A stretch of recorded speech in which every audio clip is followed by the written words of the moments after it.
So, Keir Starmer is saying that the British people stand with Ukraine. Well, firstly, I question just how many of the British people do actually stand with Ukraine if it means putting boots on the ground and sending British soldiers over there to risk their lives and potentially be killed. But the second point I'd like to make is he says the British people stand with Ukraine.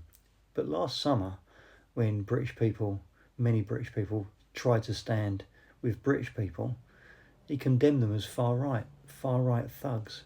The very people that he wants to send off to war, which primarily speaking, not exclusively, but primarily speaking, are native British, poor, working class lads from estates that had nothing else going on in their life and decided to join the forces, join the army, are the exact same people that he would categorise as far right, the exact same people that he categorised as being EDL members, despite the EDL not being even existent for the last decade.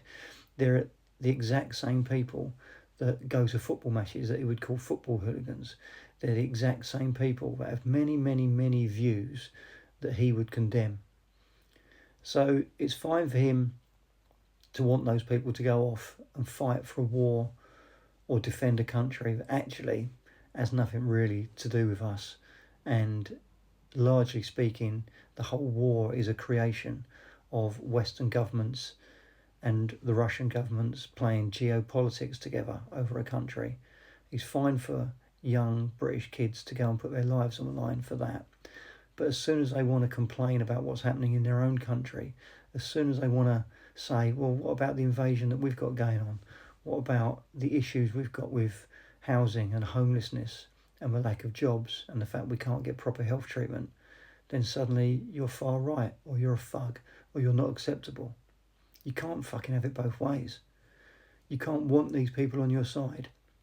You can't want these people front and centre, doing the dirty work, doing the bloody work, taking the bullets, manning the tanks, digging the trenches when it suits you. And then when they come back home and they have a little bit of a moan about what's going on in their own country, you condemn them as far right. Totally and utterly out of order. Fuck you, Starmer.